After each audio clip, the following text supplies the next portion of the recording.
Bienvenue à tous, chers fans de catch. Ici Kozak, bienvenue sur la chaîne de Kozak, la chaîne où on parle de catch et uniquement de catch. Aujourd'hui, on parle de SmackDown, l'épisode du 24 février, 24 mars, nous sommes en mars, nous approchons de WrestleMania, 24 mars 2023. Un show qui était franchement bon, un très bon SmackDown, mais loin d'être parfait, on va y revenir. Il y a quelques segments que j'ai quelque chose à redire quand même parce que c'était, encore une fois, très loin d'être parfait. Mais SmackDown sait s'ouvrir, soit il prend ses meilleurs babyface, donc soit Kevin Owens, soit Sami Zayn, soit c'est Cody Rhodes. En effet, le show commence à peine que les lumières s'éteignent. Wrestling has more than one family. Musique de Cody Rhodes, grosse pop de la foule, comme d'habitude, la plus grosse star de la fédération du côté babyface, Cody Rhodes, ouvre ce show. Et le Louvre pour affronter Ludwig Kaiser, le bras droit, le mignon de Gunther, le champion intercontinental. Donc on est clairement sur un match pour sublimer Cody Rhodes, mais pour que lui aussi, Cody, sublime son adversaire, comme il l'a fait avec Chad Gable, comme il l'a fait avec, je crois qu'il y avait un autre adversaire, je sais plus qui c'était, avec LA Knight. Avec LA Knight, Cody Rhodes, il se met en avant, et de la même façon, il met en avant ses adversaires, des plus petits noms qui méritent d'avoir plus de prestige. En l'occurrence, Ludwig Kaiser, je reviens vite fait sur ce que je pense de Ludwig Kaiser. Malgré son statut de mignon, de bras droit, en gros, il faut passer sur lui avant de passer sur Gunther, donc ce ne sera jamais une star en l'occurrence, ce sera toujours un bras droit, un conseiller, une péripétie. En tant que tel, Ludwig Kaiser est un très bon travailleur. Il a un bon look, il a une bonne promo, il a un physique plutôt intéressant, assez unique, une ceinture abdominale qui est assez différente des autres, bref, il change, et il est plutôt agréable à regarder, il fait des bons matchs en général. Bref, donc on s'attend à un très bon match. Et le match est plutôt bon. Et ce que j'ai aimé, c'est ça, ce qui m'a vraiment marqué dans ce match par rapport à ce que je parlais dans le show de l'AEW de cette semaine, et de ce que propose l'AEW en général, c'est que c'est pas la WWE en général, mais c'est plutôt les matchs de Cody Rhodes. Donc je pense que ça vient de Cody Rhodes, qui lui-même est promoteur de ses propres matchs. En tout cas, il y participe. Pourquoi? Parce que Cody Rhodes, à chaque fois dans tous ses matchs, dans les passages filmés à la télé, filmé qui est diffusé à la télé, donc pas pendant les coupures pub, il laisse la hit planer, c'est-à-dire qu'il laisse son adversaire prendre le dessus, prendre le contrôle, alors qu'il est filmé par caméra.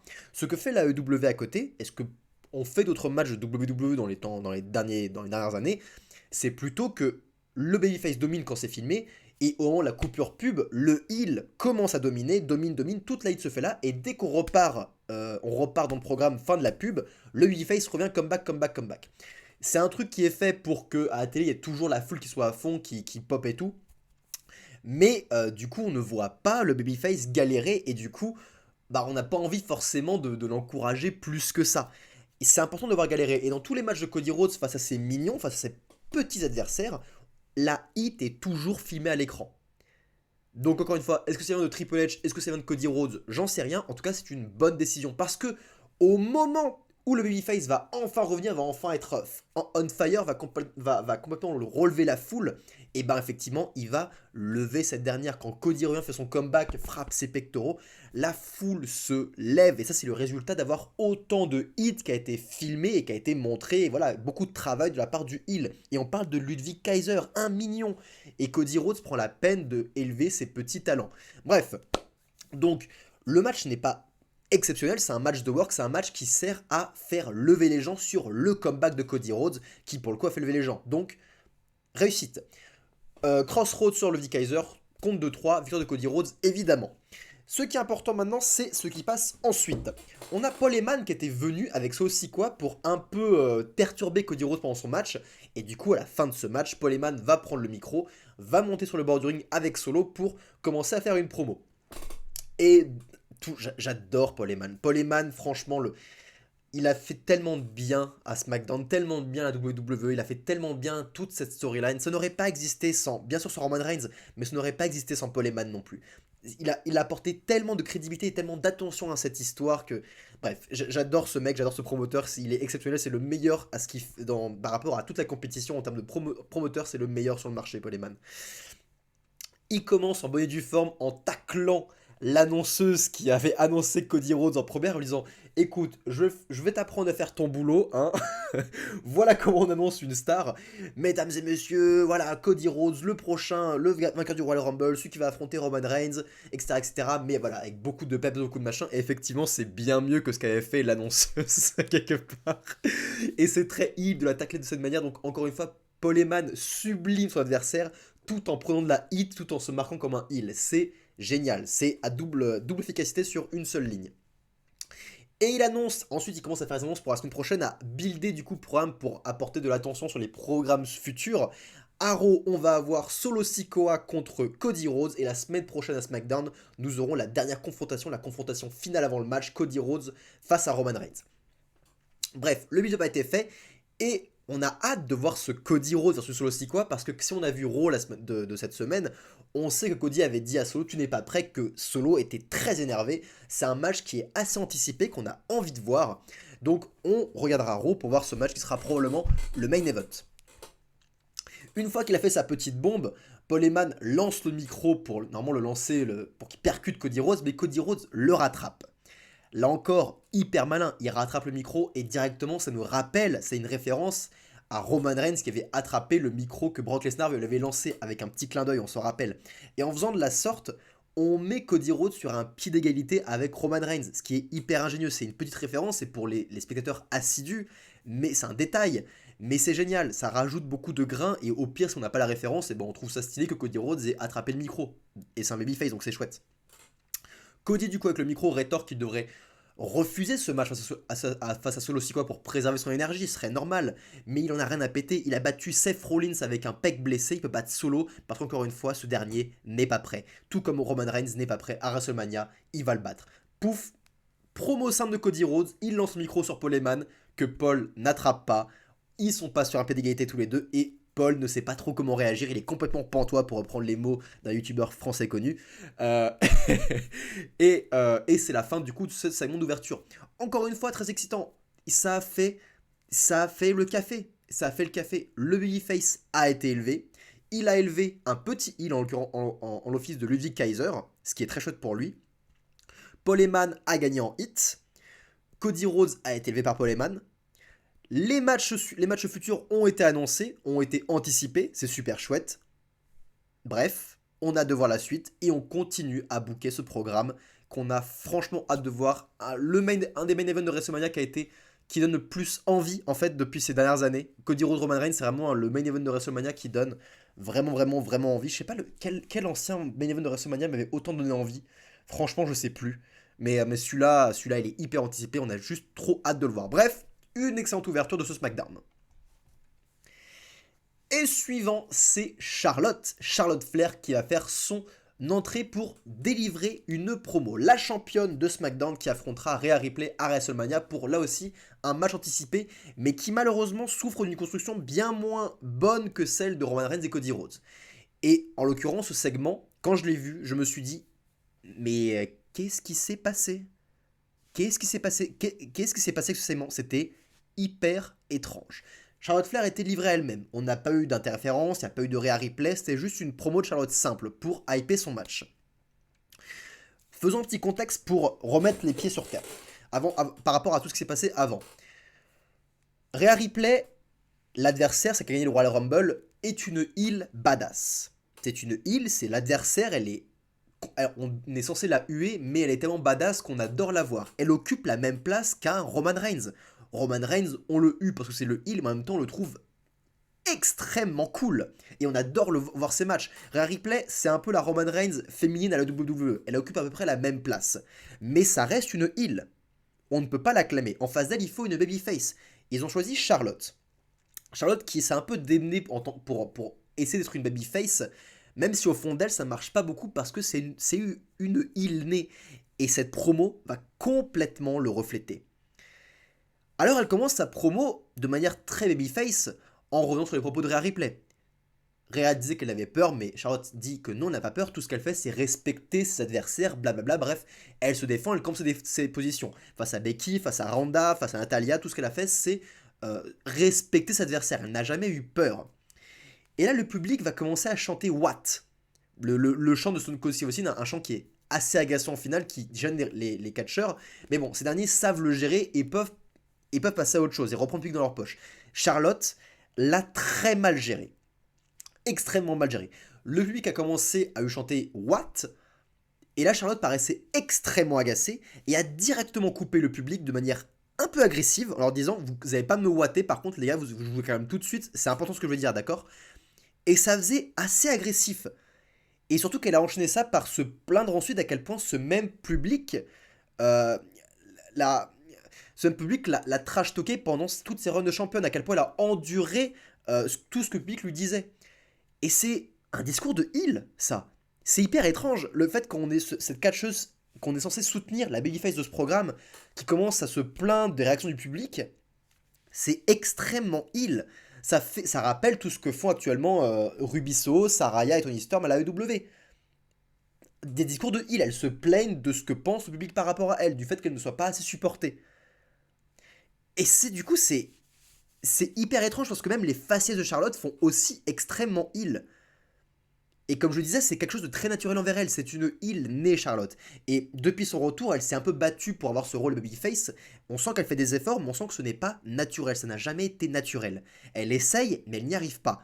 Et là, j'ai l'impression qu'elle a craqué, qu'elle s'est un peu laissée emporter, et que du coup, son côté heel est ressorti. Alors évidemment, il y a deux options. Soit tout cela est prévu. En gros, il prévoit le fait que Rhea Ripley est de plus en plus appréciée par la foule parce qu'elle est badass et que Charlotte, il voit très bien qu'elle a plus de réactions de heel, qu'elle est plus à l'aise dans ce rôle-là. Du coup, il prépare lentement un double turn à WrestleMania, comme c'était le cas avec Bret Hart et Stone Cold Steve Austin à l'époque. Mais j'en doute qu'il prépare ce genre de choses parce que c'est toujours casse-gueule de préparer de double turn. On ne prépare pas un double turn. C'est extrêmement rare. Le double turn dépend énormément de la foule.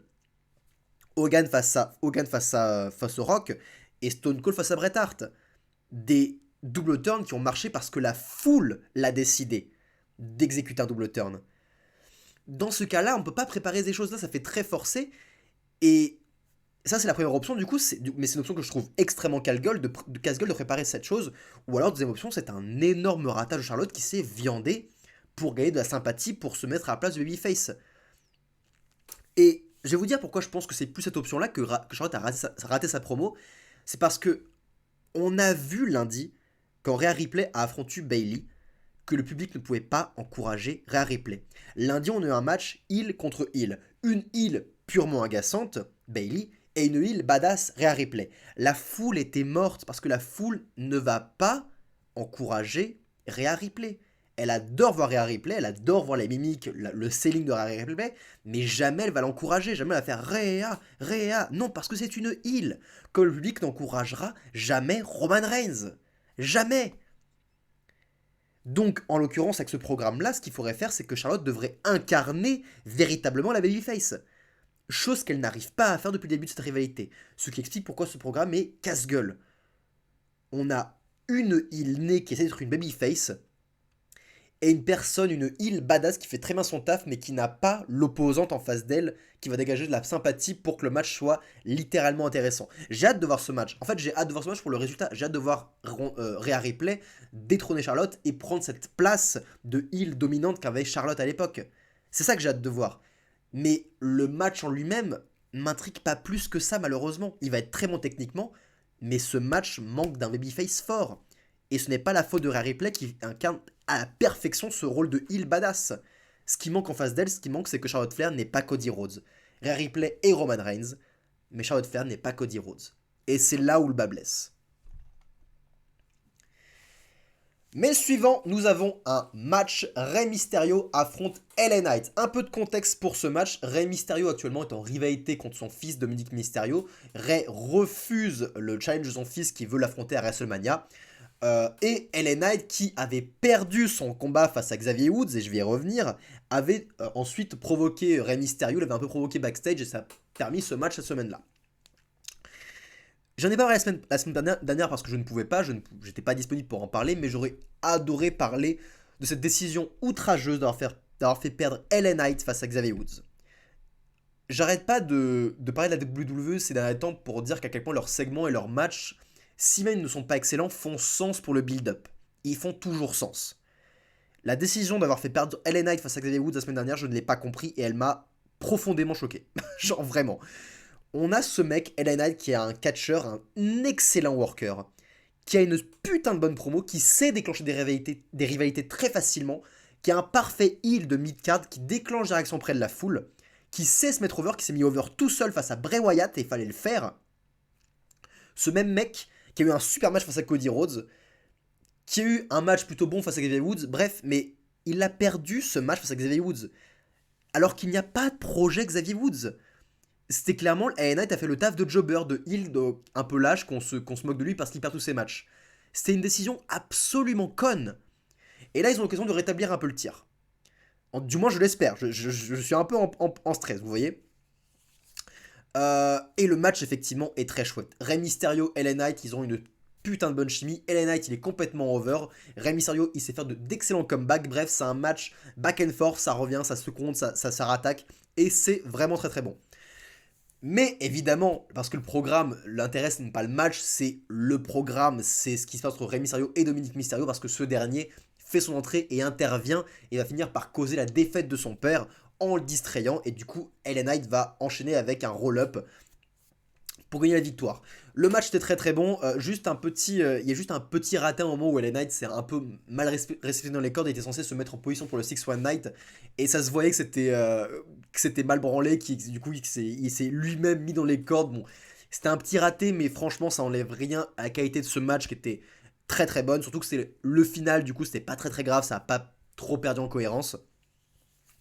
Mais du coup, même si LA Knight a gagné, ça ne changerait en fait qu'il aurait dû gagner la semaine dernière. Pourquoi? Parce que ce match-là, même s'il a battu Rey Mysterio, ça n'apporte rien à LA Knight parce qu'il ne l'a pas vraiment battu de manière clean, et que surtout, dès qu'il a battu, le sujet s'est détourné, l'important s'est tourné, c'est Dominic Mysterio qui était important.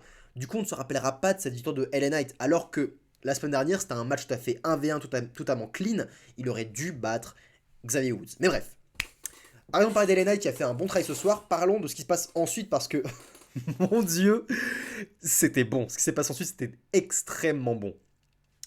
Dominic Mysterio, depuis ces derniers mois, il fait un excellent travail de heel. Et être en rivalité avec son père, ça ne fait que l'élever. Il est capricieux, il gêne tout le temps, il est insupportable. La foule adore le huer à juste titre. Il est détestable au possible.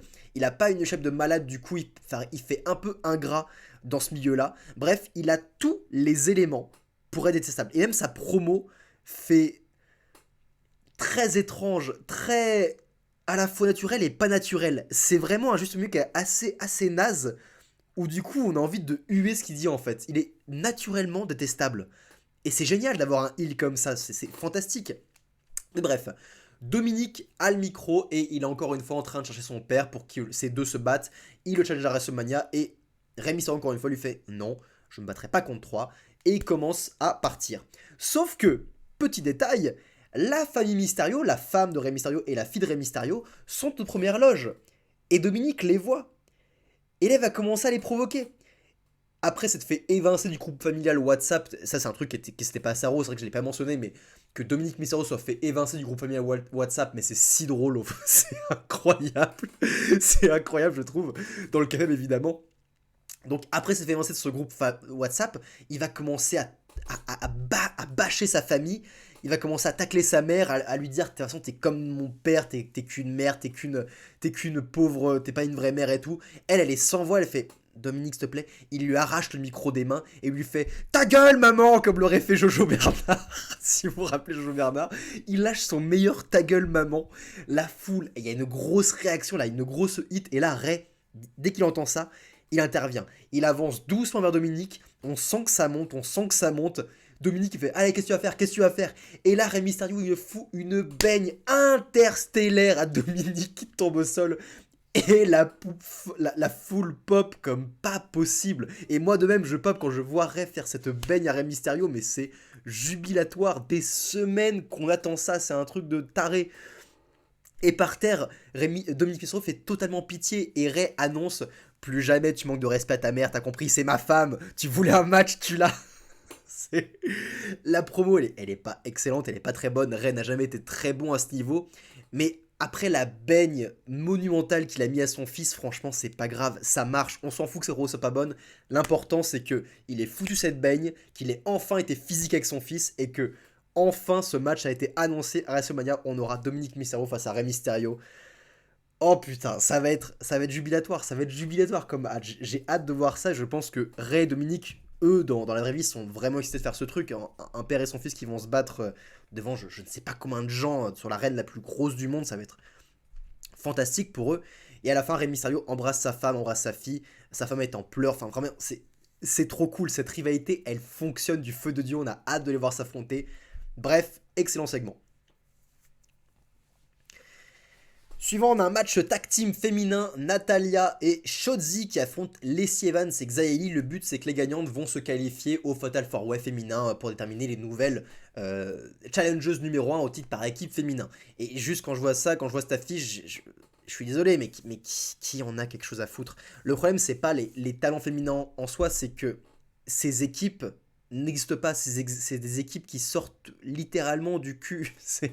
Ma question, c'est pourquoi faire un showcase tag team féminin, un Fatal 4-Way à WrestleMania, si de base, ils n'ont pas suffisamment d'équipes féminines?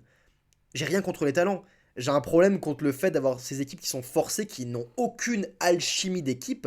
Et ce qu'on voit, c'est que ce match n'est pas mauvais en soi. Il est tout à fait lambda, tout à fait passable.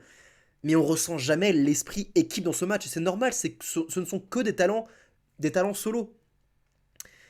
Du coup, Lacey Evans, elle a montré que c'était une heel sympa de mid-card. Xia Li, elle a montré qu'elle pouvait jamais prétendre à quelconque projet parce qu'elle déclenche aucune hit, aucune pop. Enfin voilà, la pauvre, elle est un peu noyée dans les talents féminines. Shotzi, elle a montré qu'elle n'arrivera jamais à se faire aimer en tant que telle, tant qu'elle changera pas de gimmick parce que putain, ce tank, quand elle rentre avec son tank, mais c'est lamentable, c'est catastrophique. Je sais pas qui aime ça. Je sais pas qui aime Shotzi, honnêtement. Je pense qu'elle n'est pas achetée. Je pense qu'il y a quelque chose à faire avec elle, clairement. Mais il faut changer son gimmick. Il faut clairement changer son gimmick. Là, il n'y a rien à faire avec elle, en fait. Il n'y a rien à faire. On se rappelle de ce match face à Ronda Rousey. C'était une catastrophe. Enfin, je veux dire, la foule s'est complètement détournée de Shotzi Blackheart. Bref. Et, et Natalia, c'était la seule qui a montré un peu de choses, alors qu'elle n'a jamais progressé depuis je ne sais pas combien d'années, mais ça reste quand même la plus intéressante des quatre femmes. Et d'ailleurs, ce match a montré à appuyer la supériorité de Natalia, parce que à peine Natalia est rentrée dans le ring, qu'elle a soumis son adversaire en 2-2, alors que pendant je sais pas combien de minutes, Chody s'est fait malmener comme pas possible. Bref, Natalia et Shotzi sont qualifiés pour ce match, tout comme Liv Morgan et Raquel Rodriguez. Donc elles se mettent toutes à pointer le logo WrestleMania. Mais elles ne restent pas. Il n'y a pas de meilleure pointeuse que Ronda Rousey dans le domaine. Il n'y a pas meilleure pointeuse que Ronda Rousey pour pointer un logo WrestleMania. Et d'ailleurs, cette dernière fait son entrée avec Shayna Baszler. Et j'ai bien aimé la promo de Shayna Baszler sans l'adorer. Je trouve qu'elle a fait une promo tout à fait honnête. De manière assez prétentieuse, elle a fait un état des lieux. Elle a fait bon, on vous annonce que nous, on a été ajouté au match à WrestleMania, donc bonne chance parce que toi, on t'a pété le nez, toi, on t'a pété le cou, toi, on t'a pété le bras, et toi, on t'a pété l'esprit, j'imagine, l'esprit combatif, en désignant Shotzi. C'était une bonne ligne, même si c'était pas la meilleure promo, c'était une bonne ligne assez prétentieuse. Et Ronda se met à pointer WrestleMania, je fais putain, il y a personne qui pointe mieux le WrestleMania que Ronda Rousey, c'est incroyable. Enfin, c'était un segment de remplissage, je trouve qu'il n'y a pas grand chose à tirer de ce match Fatal 4-Way tag team féminin. Il y a de super matchs féminins qui nous attendent à WrestleMania. Clairement, celui-là, c'est pas celui qui en fait partie. On va être 2 minutes. Les seuls qui méritent de gagner ce match, c'est Shayna Baszler et Ronda Rousey parce que c'est les seuls qui, des bases, sont une équipe suffisamment établie, qui ont une vraie chimie entre elles, qui ont une vraie raison d'avoir une vraie rivalité intéressante entre Becky Lynch et Lita qui vont garder leur titre à WrestleMania, soyons honnêtes. Donc on a une construction possible, et en plus, elles peuvent être chouettes en tant que championnes par équipe. Parce que comme ça, elles sont mises ensemble. Ronda Rousey, ses lacunes, elles sont sauvées par Shayna Baszler, qui elle aussi, ses lacunes sont sauvées par Ronda Rousey. Ensemble, elles peuvent être efficaces, elles peuvent incarner des championnes par équipe dominantes sur le roster. Bref, elles peuvent être enfin utilisées comme il se doit. Donc, pour ça, c'est chouette. Après, bon voilà, ce match était franchement pas terrible. Je vais boire un petit coup d'eau.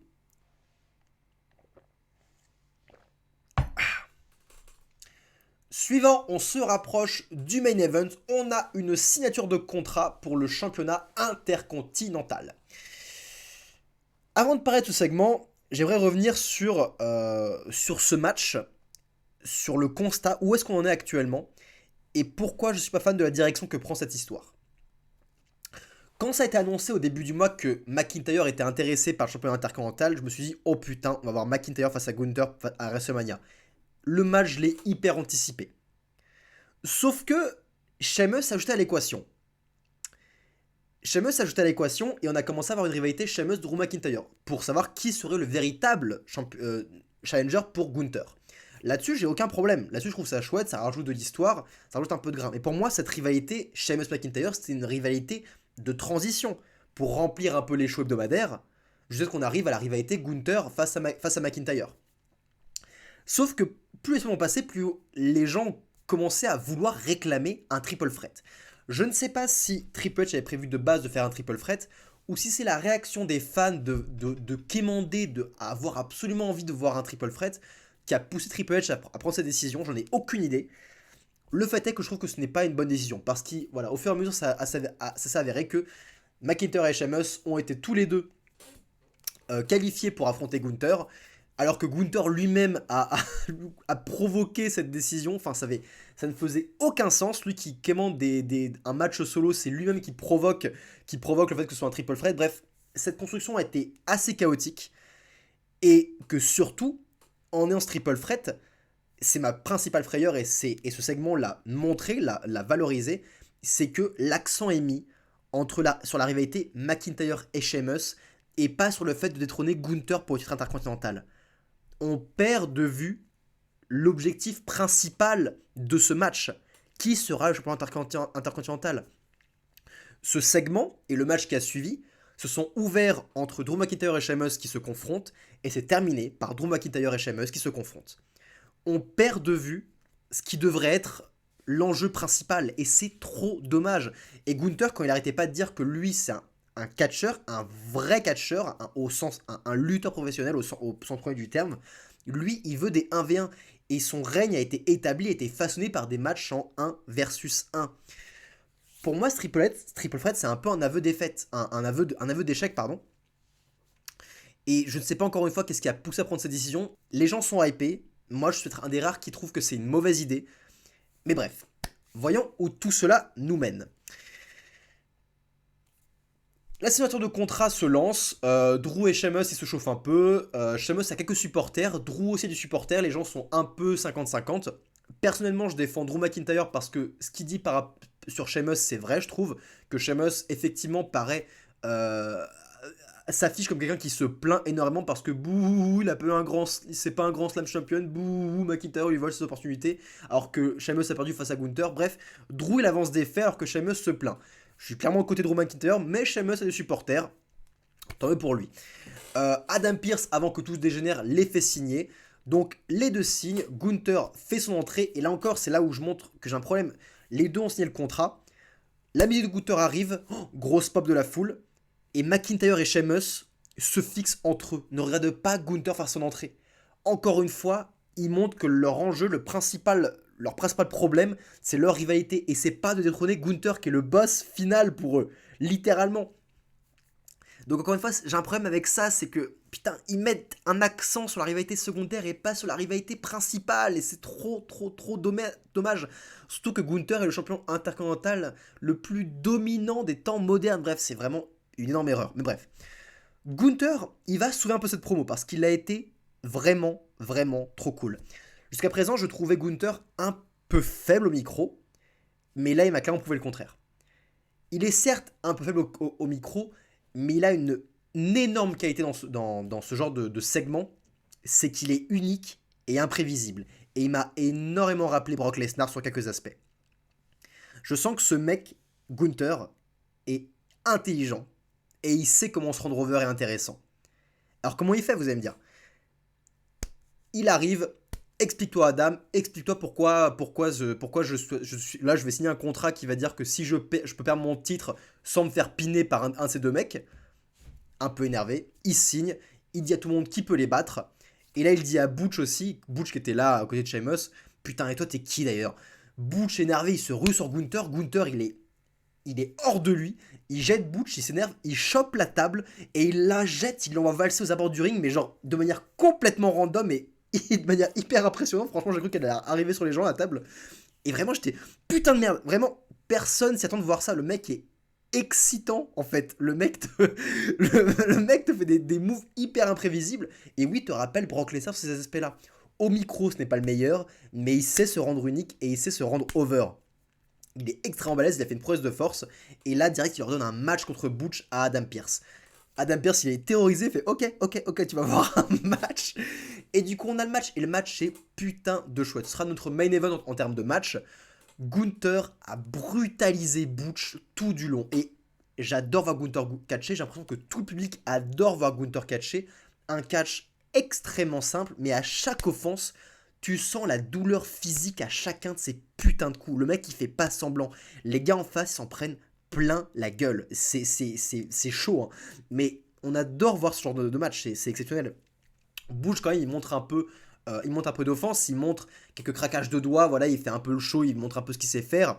Mais à chaque fois, Gunther le recalme tout de suite avec des chops interstellaires qu'il envoie directement au sol.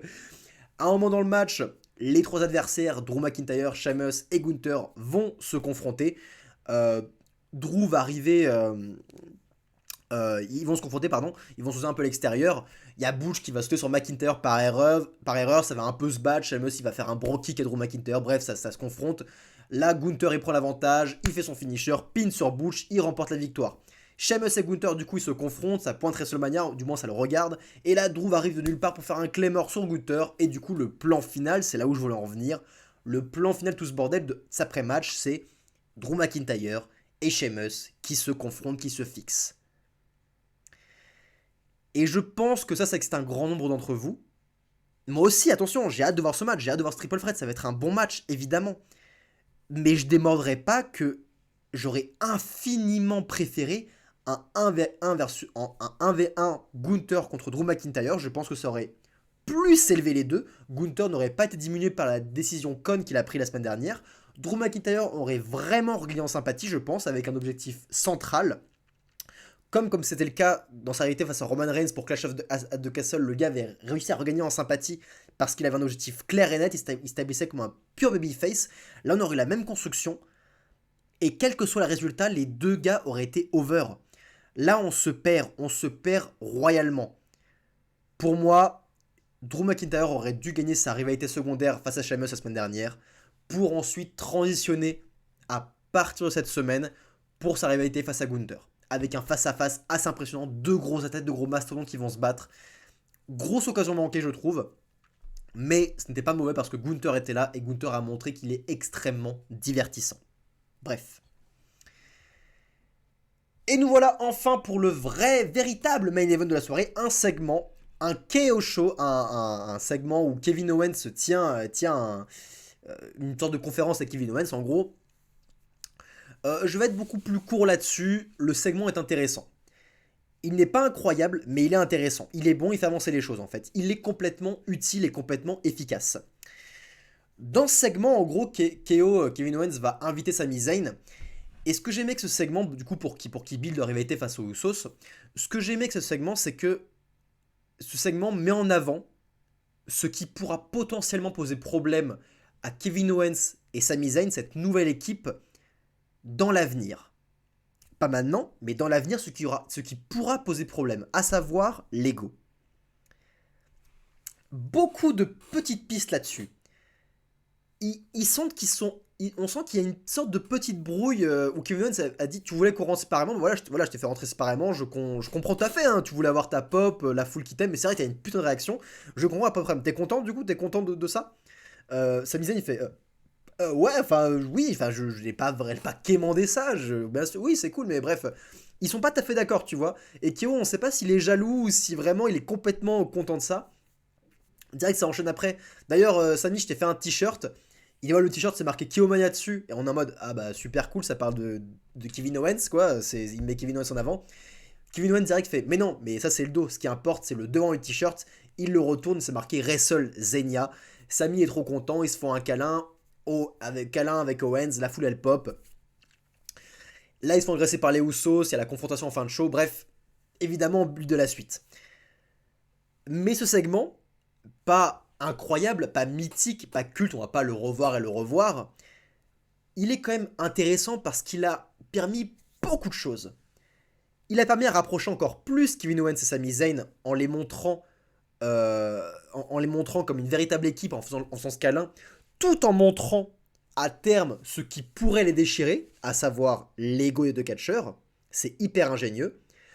En plus de ça, ils font référence à un segment passé où ça nous rappelle le jour où Roman Reigns avait lui aussi offert un t-shirt Honorarius à Sami Zayn où il était hyper heureux.